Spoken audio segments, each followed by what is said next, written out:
Unrequited love. Yesterday we spoke about a shidduch, when you have a relationship. Also to Hashem, of course. But we brought it in the context of going on shidduchim, kasha kakriyas yamsuf. It's difficult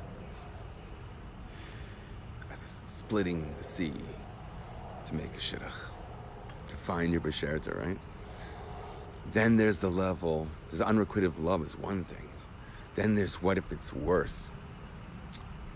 What if someone got themselves in a position that they are with someone else and they feel that that's not their person for them? So that's divorce. And divorce is spoken about in the Torah, which is a fascinating subject in the Torah. Wait till you see this. Good morning. Wait till you check this out. It's really fascinating. But unrequited love I was thinking about. And where do we see that in the Torah? Good morning. Where do we see that in the Torah? Unrequited love in Leah. What was Leah?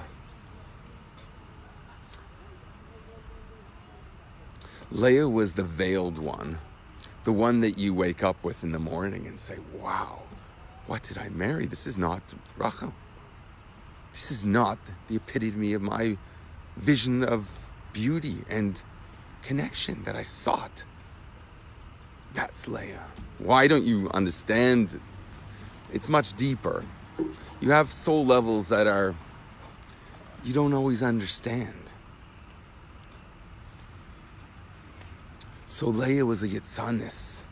You don't see my beauty, but I'm going to get out. You don't see even sometimes the lack of beauty is circumstance, the unrequited love, the inability to pursue the object of your love because you wake up in the morning and you say, the circumstances of my life made it a Leah.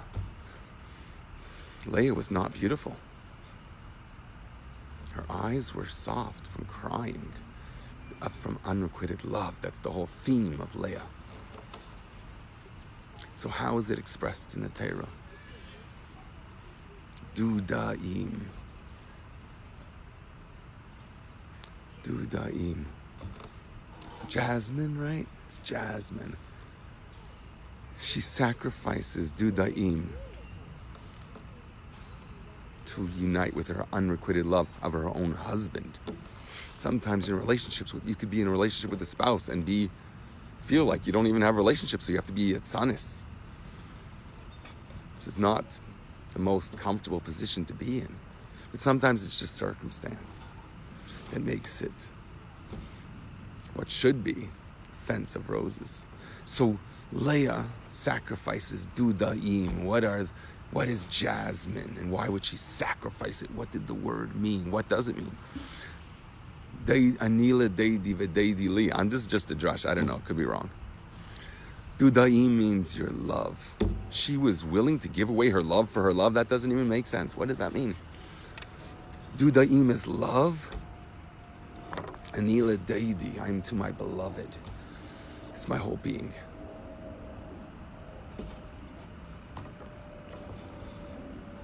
But she's willing to sacrifice that for what? That doesn't make any sense. That was her whole existence, was to unite. She had the most shvatim. She had the most productive relationship with the tzaddik. She was the one to have children. 6 of them. I mean, they all had children, right? But she had half of them. Some very important shvatim came out of Leah, right? So she gives away dudaim. Doesn't that mean love? Okay, this is my drush. Take it or leave it. She gives away love. So I'm saying, dudaim, why is it plural? Stalks of jasmine or however jasmine comes in. I don't know, bundles, whatever. Tufts. It was plural. She gave away all of her other loves in life in unrequited love in order to identify with the singular love. The Yachid Chayhoi Lami Melech. The Yachid, the singular relationship that we have, the only relationship with you. She was willing to give away all of her other loves that are represented by multiplicity. Always, anything that takes away from God is represented by multiplicity. Teirei de Preda, it's called, I think in the Zayar. mountains of separation. It's usually the Reshus HaRabim, the public domain. Is Rabim means multiplicity. That idea suggests Elokim Acharim, right? But she recognized, she gives away all of that, all of her loves, to see only in one love all loves. The Deidi, Anila Deidi with a singular, the Yachid Chayalami Melech. That's the Hashem li ira, Mayasa li Adam. We say that in the Rebbe's Kapitel, in Halo. Both. Hashem li ira. Hashem is with me, I'm not going to fear. Mayasa li Adam. No.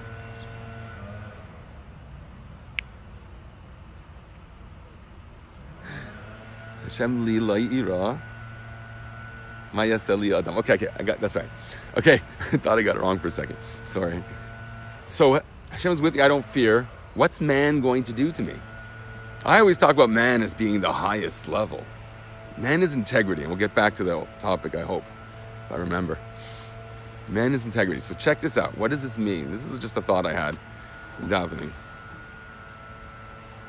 If Hashem is with me and I do not fear, so I put Mishum Davar Ba'ilam, I don't fear anything in the world, like the Baal Shem Tov's mindset, his whole approach to life. I only fear God. That's it. Nothing. The Alter Rebbe also was like that, right? Or was that the Baal Shem Tov? I think I said it wrong yesterday. It was the Baal Shem Tov with the great, now I'm getting confused. I don't remember if it was the Baal Shem Tov or the Alter Rebbe, so someone set me straight on that one. So if Hashem is with me and I don't fear anything in the world, Mayasa li Adam, what does it mean? Why would I fear man? And man is a good thing. Mayasa li Adam, I just wait with faith that for all the good, Mayasa li, what God is going to do for me. All the good that God's going to do for me. That's the way I'm interpreting it.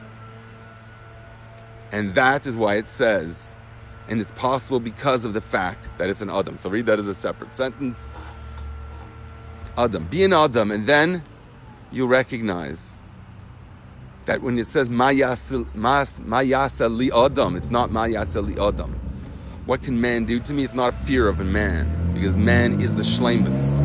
That's the integrity. That's the being a whole. That is the fear of not fearing anything in the world. Hashem li la'ira. Hashem's with me. Why should I fear anything in the world? Mayasa li Adam. Why all of a sudden, if you believe in Hashem, and your faith in Hashem, and you're not afraid of anything, that you should start even entertaining the possibility of Mayasa li Adam? I'm meaning like this: Mayasa li, what God is going to do for me. New sentence: Adam, be an Adam, and that's the way you will attain that. That's the integrity, and that's the secret to getting everything. That's the matronissa. It's the fidelity to your ideal.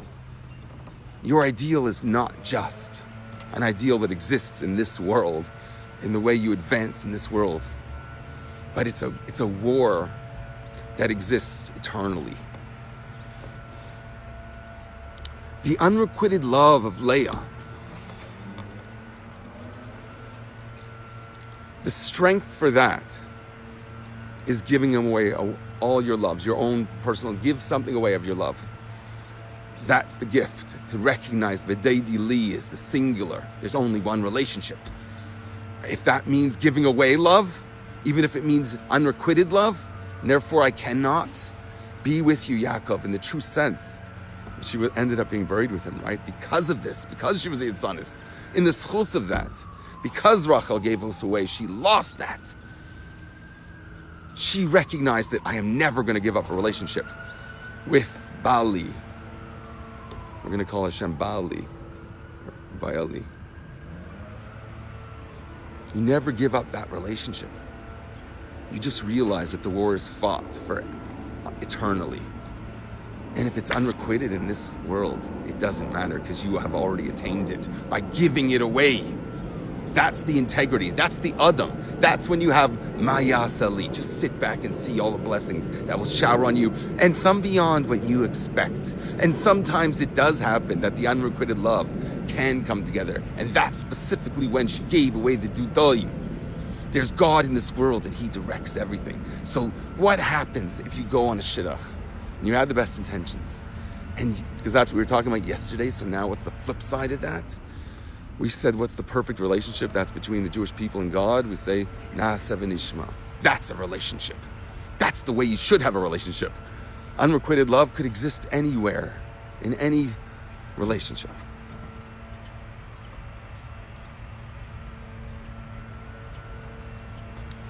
So it's interesting that we go on a shidduch. It says, Ben Shmona Esrei l'chuppah. You get married at 18. When do you get bina? 40. You're already 40 by the time you can understand, you have the maturity to make good decisions, but yet you get married before that. That's Leah. You always have to, that's why we veil now. You should say we shouldn't veil in case they do this Leah trick. Don't use a veil under the chuppah.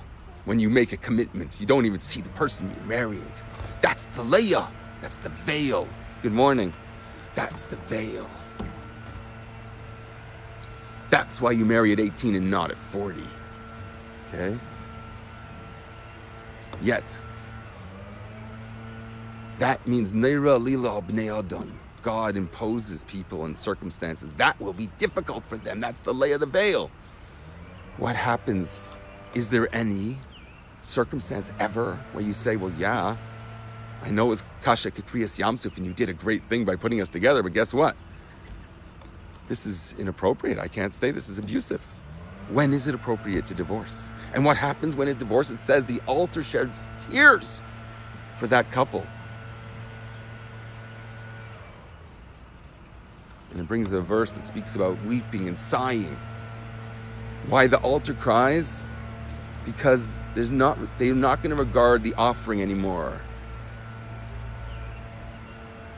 Because the Lord has been witness between you and the wife of your youth. Right? When you're 18, if you're a man and she was, I don't know, how old was she? Probably younger. 18 years old, you're getting married. The wife of your youth, the Leah, the veil. The altar cries. Why the altar? Rashi tells us. It's awesome. It's based on a passage in Malachi. It says, women would come before the altar of God and cry before it. What sin have we done?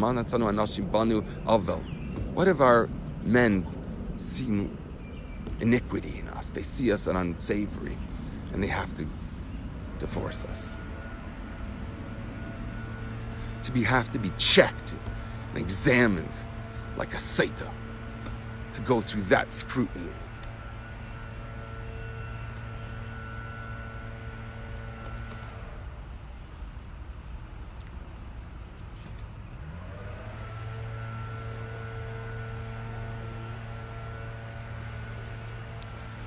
I'm just letting that resonate because I find that very powerful.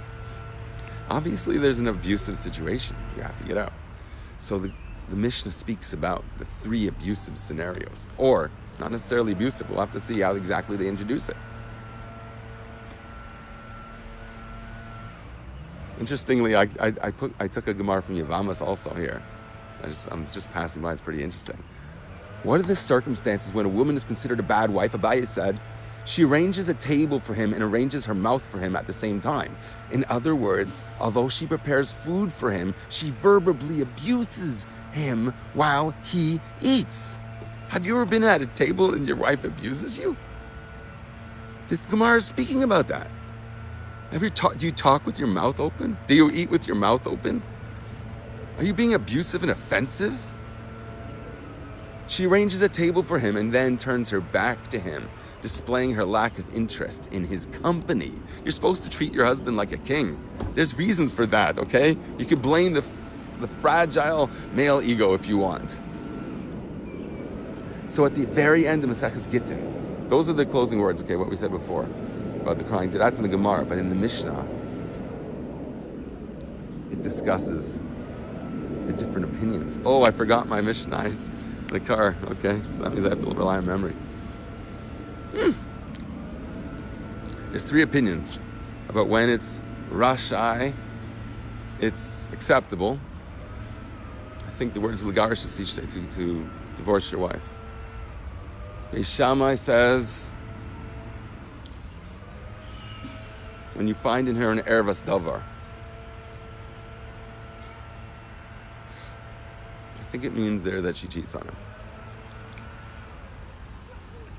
Beis Hillel says, if she burns his food, the Mefarshim say that's because she doesn't really care about him.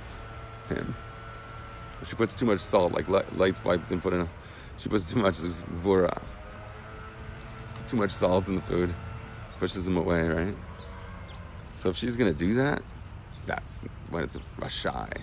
It's acceptable to divorce. That's when it's worthy to have tears on the altar. A feeling of rejection. This is a pain associated with divorce because the woman is seen to be in a vulnerable position there, or whoever occupies that role in whatever relationship, because you could be vulnerable. Nekeva means vulnerable. You don't like that? That's the problem. That's what the word means. It also means strength. So there you go. The tail of the lion goes above his head, right? That's his crown. So the question is this. The final opinion, the third opinion in the Mishnah is, Rabbi Kiva says, even if he finds another woman more attractive or desirable. The latter two opinions are very difficult to understand because Hillel says, be good to other people, basically. And Rabbi Kiva says, do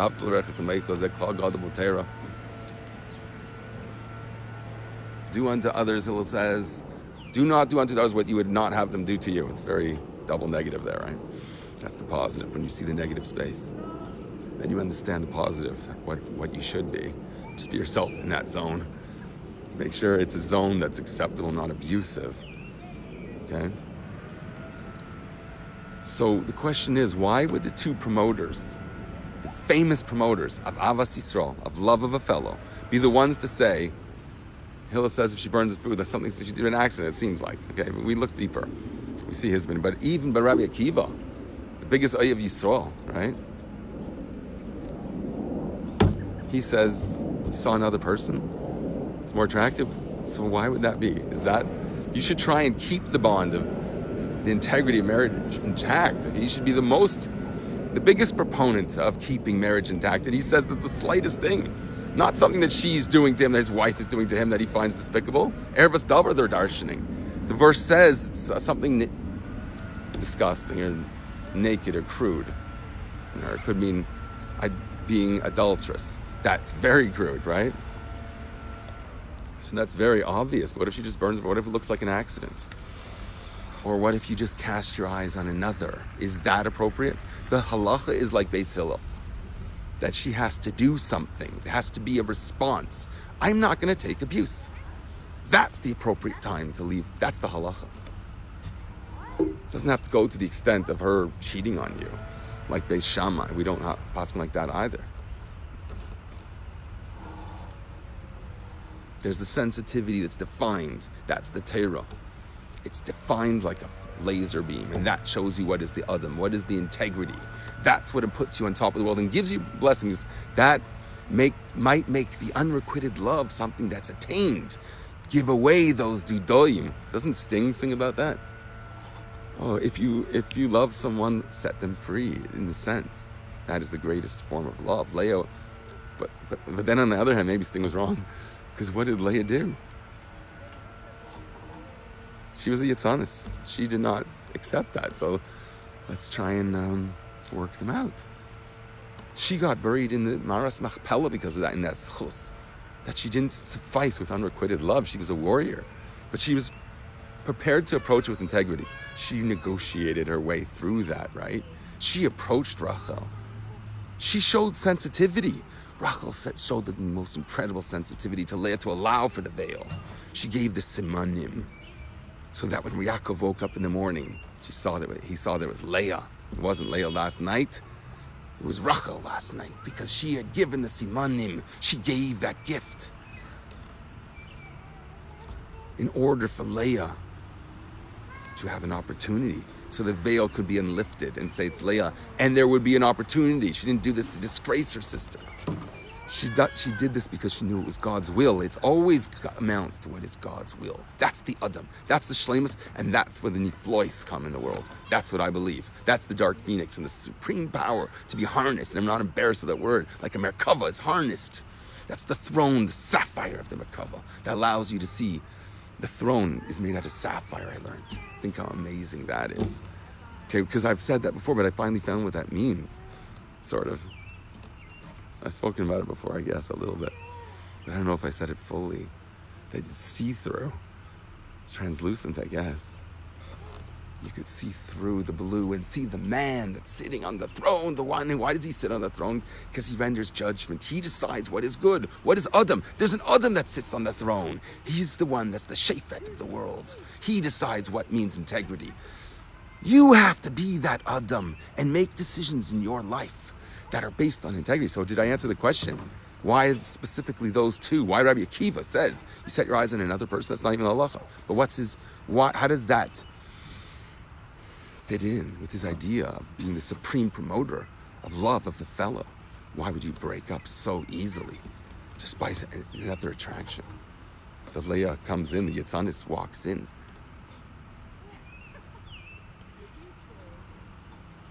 So I saw an incredible shir by Y.Y. Jacobson that explains this. He said in the name, I think, of one of the Siddish Rebbeim of, I don't know, Poland or Hungary, I don't know.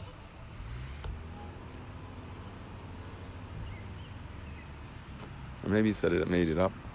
Could have, I think he made it up. He says it's not telling you when you should divorce. It doesn't say that's the appropriate time, that's when you should divorce. It says Rashai. It's acceptable. Why is it acceptable then? It's because even in that subtle moment of noticing that your eyes behold another person, that means you're not there in the first relationship. And if that can happen, if someone else is beautiful in your eyes, according to it's not the halacha, but this is also founded on Ahavas Yisrael in the most sensitive level. Because really it's the most reluctant position to ever divorce, because if your sensitivity is already affected at the level of noticing that there's dudaim in the world, that you're not prepared to give those away for the yachid, for the singular,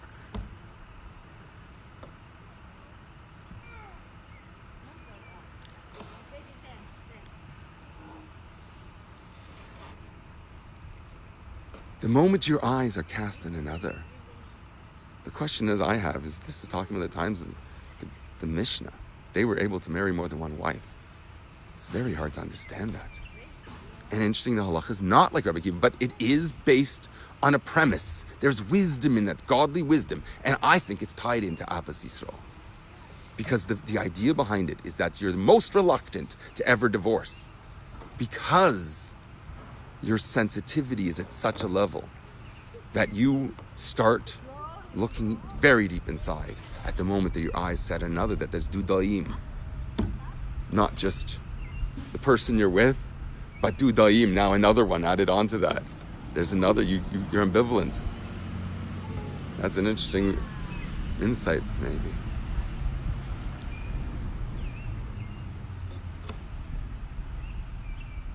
So I'm just trying to look at the flip side of Beis Shammai. Says until she's cheating on you, don't even question the integrity of your relationship.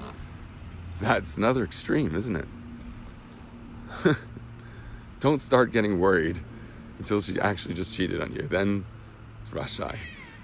That's hard to understand the other way.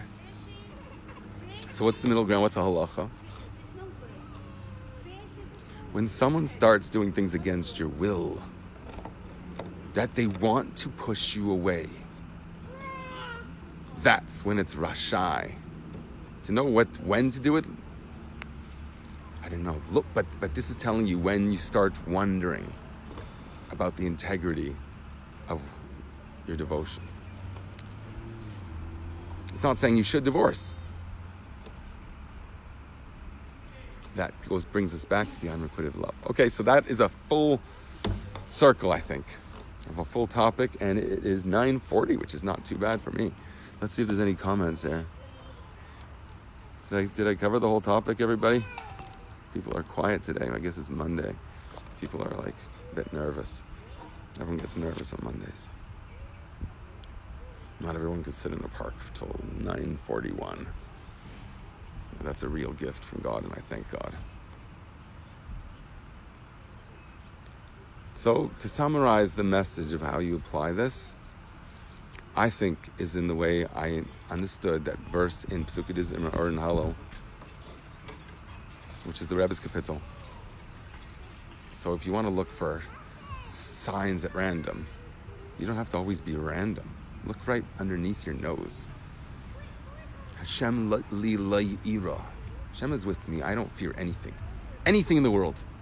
I just wait with perfect faith for the good. That's what it says in the verse. Maya seli. What God is going to do for me. And how do you get that? Be the Adam. You don't know what's in store for you. Take every moment as a moment of integrity to make sure that you're true to yourself in that moment. You don't have to live day to day. Live moment by moment. And always strive to be the warrior within and fight a battle that's eternal. Not just, okay, so you're fighting in that moment, but recognize that that moment is how you approach eternal. Everyone has a requited love if there's an opposite of unrequited love. A realized love. Everybody has that. That's what I keep talking about the Matronissa. Don't think that the topic today is unrequited love, therefore you should feel abandoned. There is no abandonment. There is none. Good morning. There is no abandonment ever. If you have an unrequited love, that means there is the deity, the not the dudayim. There's never two. There's only one deity, the deity li. That's the fidelity of every moment.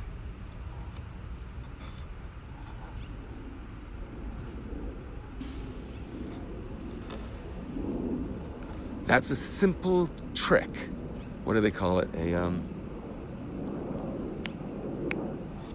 When you break in a hack, a life hack they call it. They come up with new words. I think it's awesome. They're always coming up with new words. If she feels she's been rejected by her husband. Okay, this is talking about the man divorcing, because this is the Mishnah in the times where a woman didn't really have a voice as much as today. Okay, things are evolving. The Torah is one, right? There's the spirit of the Torah always. The depth and the interpretation of the Torah changes as consciousness expands and builds on previous wisdom that was always there. If you look deep enough, it was always there, right? The Torah was given one. It's a chad pami, one-off. Also, I was thinking about talking about chad. It says, right? Torah, I don't know which order it puts it in. I'm getting that mixed up. But Torah, the Jewish people, and God are always one. Are all one. They're one unit, right? So there's three things there. It's a bit odd. Our understanding of unity is duality becoming a unity, or a singularity, or yachid. So why do you have three? Because the Torah steps out. It bows out. When you act with integrity, the Torah bows out, and it's just you and God. It's always the unity between you and God with nothing, not even the Torah in between. What does it mean, not in the Torah? I don't like to say that, because the Torah is there. It's just you become one with the Torah. There is only you and God. It's the moment of integrity that no matter what situation in life you're in, and you feel like you have unrequited loves that dudoim, there's goals in your life that you haven't attained. You have the ability to sacrifice the dudoim and have and recognize the yachid. So in every relationship, you have to decide what that integrity entails. Everybody has to make the right decision. It's not one thing. It's not a dogmatic religion. You're responsible for your own decisions. That's why you have free will. I've been given a lot of bad advice in my life. I don't know about you. I'm not telling you that don't listen to Rabbanim. Of course you have to listen to Rabbanim. But the buck stops at the CEO, right? You make life decisions. We don't defer. The only time you defer, when your Rebbe tells you to do something, then you know. That's the only time. But you look inside and you interpret the Torah the way you feel shows the greatest integrity. That's the Adam. And that's when you get everything. Hashem does the wonders for himself, because who would demand such wonders that God is going to give us eternally? It's not just one generation or however long, 70, 80 years, how long a person lives. It's not that. It's eternity. And we live every moment with that integrity, and that eternity is revealed in that moment. Okay? That's what we have to feel the euphoria from. That's why the song of souls is constant, not like angels, chashmal, electricity, flashes of lightning on and off. It's always, always.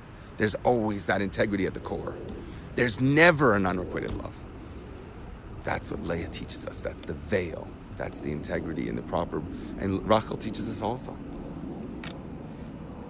Rachel says, I am not going to humiliate my sister. There is an amount of sharing that I will do in order not to disgrace my sister who I love.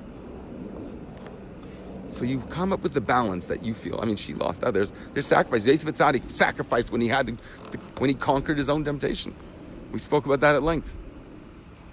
There's a balance, and you decide. You are the master of your destiny. You are the Adam, and you are the captain of your ship, right? The buck stops at you. And just know that God loves you every second, and therefore there is no unrequited love. Have a great day.